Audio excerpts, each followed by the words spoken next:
తాడేపల్లి వైఎస్ఆర్సీపీ కార్యాలయంలో మాజీ మంత్రి పేర్ని నాని మాట్లాడుతున్నారు. లైవ్ లో చూద్దాం. ఎక్కడ అచ్చు వేయాలి, ఏ సైజు అక్షరాలతో వార్త రాయాలి,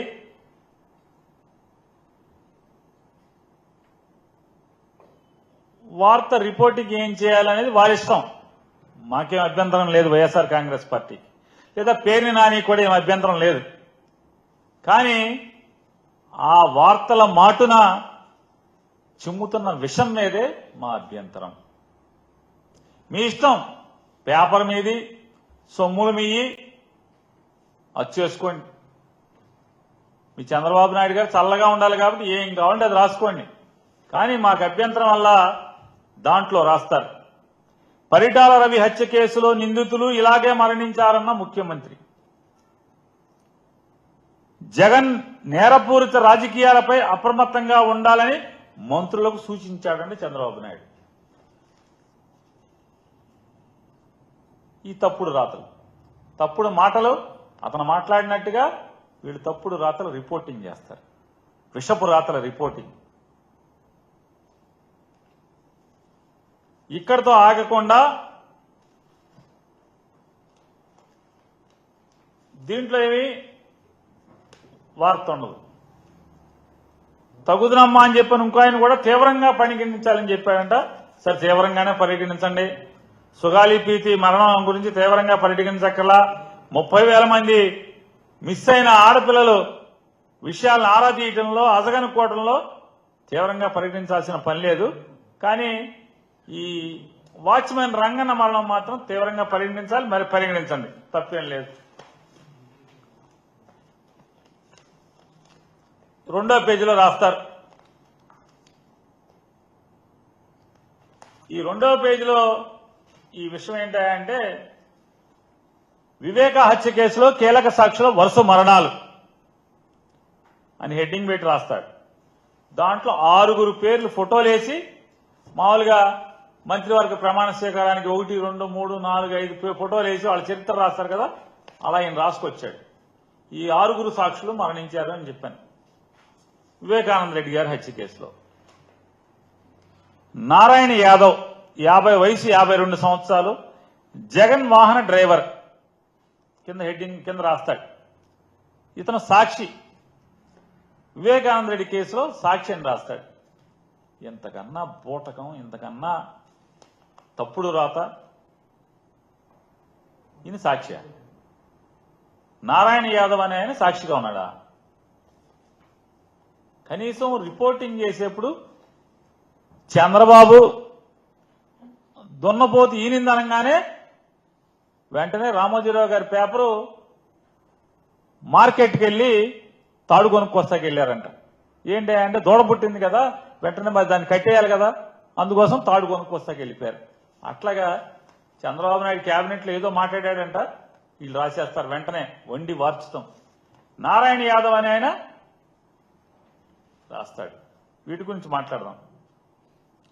అసలు ఇదంతా ఈ వండి వార్చే విషయం అంతా ఏంటయా అంటే, ఈ ఆంధ్ర రాష్ట్ర ప్రజలకి ఏం కొత్త కాదు.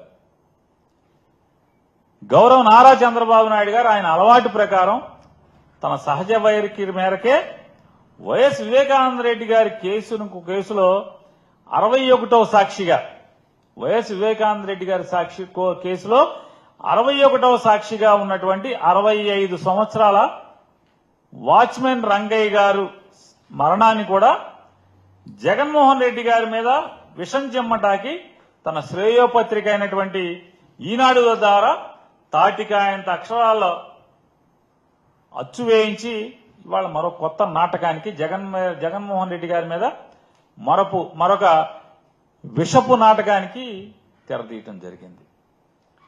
చంద్రబాబు నాయుడు గారు నిన్న జరిగినటువంటి రాష్ట్ర మంత్రిమండలి సమావేశంలో వైఎస్ వివేకానంద రెడ్డి గారి వాచ్మెన్ గా పనిచేసినటువంటి మరియు వివేకానంద రెడ్డి గారి హత్య కేసులో 61వ సాక్షి అయినటువంటి రంగన్న గారి మరణం గురించి కేబినెట్ మొత్తం సుదీర్ఘంగా చర్చించడం జరిగింది. ఆ సుదీర్ఘ చర్చల్లో కేబినెట్ మొత్తం సుదీర్ఘంగా చర్చించడమే కాకుండా ఆగమేఘాల మీద డీజీపీ గారిని మంత్రిమండలికి పిలిచి రంగన్న గారి మరణం గురించి కేబినెట్ మొత్తం వాకప్ చేసింది. డిప్యూటీ సీఎం గారితో సహా మంత్రులందరూ కూడా ఈ రంగన్న గారి యొక్క మరణం గురించి డీజీపీ గారి దగ్గర వారి సందేహాలకి సమాధానాలను రాబడుతూ క్షుణ్ణంగా రాష్ట్ర మంత్రి మండలి మొత్తం ముఖ్యమంత్రి దగ్గర నుంచి ఉప ముఖ్యమంత్రి దగ్గర నుంచి మంత్రులందరూ కూడా క్షుణ్ణంగా చర్చించారని చెప్పని వీరి పేపర్లోనే రాశారు, శ్రేయోపత్రికలోని రాశారు. అసలు ఈ రాష్ట్రంలో చర్చించడానికి ఏమీ లేవు. ఈ రాష్ట్రంలో రాష్ట్ర ప్రజలకి ప్రభుత్వం చేయాల్సినటువంటి పనులేమీ లేవు, బాధ్యతలేమీ లేవు. ఇదే తక్షణ అవసరం ఆంధ్రప్రదేశ్ రాష్ట్ర ప్రజలకి, రాష్ట్రానికి ఇదే తక్షణ అవసరం కింద కేబినెట్ మొత్తం కూడా చర్చించారు.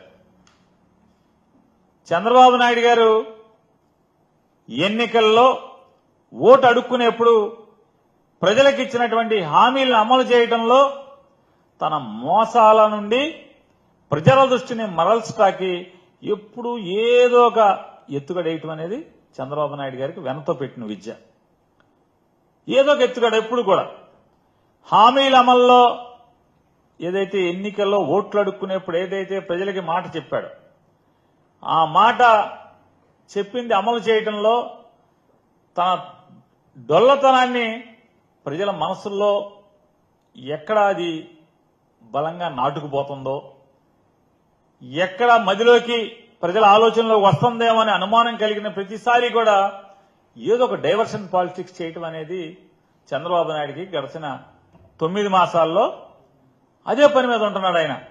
ఈ డైవర్షన్ పాలిటిక్స్ ప్లే చేయాలి, తన దొంగతనాన్ని అంటే ఎన్నికల హామీలు ఇచ్చి మోసం చేస్తున్న విధానాన్ని.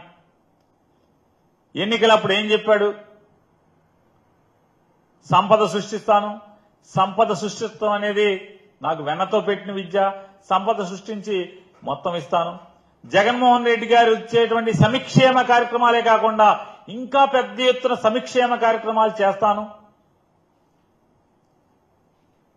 ఏది కావాలంటే అది చేస్తానని 143 హామీలు ఇచ్చి ఆ హామీలన్నీ కూడా పంగనామాలు పెట్టి ప్రజలందరికీ కూడా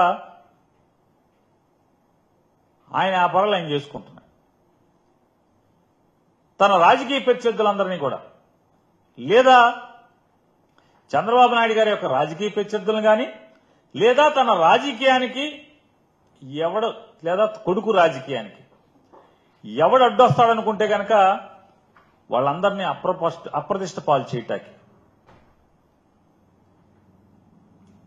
తన శ్రేయోపత్రిక అయినటువంటి ఈనాడు ద్వారా తప్పుడు వార్తలు అరిచేయించడం, వారి పరపతిని క్షీణింపజేయడం ద్వారా లేదా రాజకీయంగా పనికిరాకుండా చేయటం ద్వారా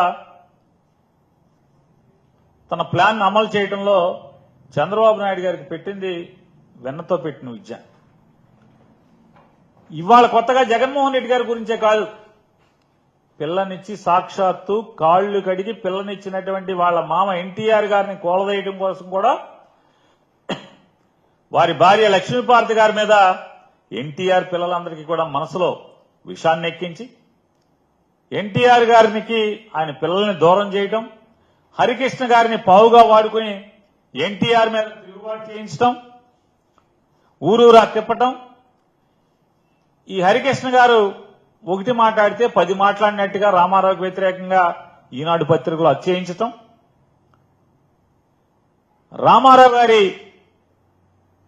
యశస్సుని ప్రజల్లో ఆయనకున్నటువంటి పరపతిని మసిపూసి మారేడికాయ చేసేట్టుగా, అది కించపరిచే విధంగా, అది క్షీణపడే విధంగా ఎన్టీ రామారావు గారు లక్ష్మీపార్వతి గారి చేతిలో కీలుబొమ్మ అయ్యాడని చెప్పని పెద్ద పెద్ద తాటికాయ అంత అక్షరాలతో రాయించటం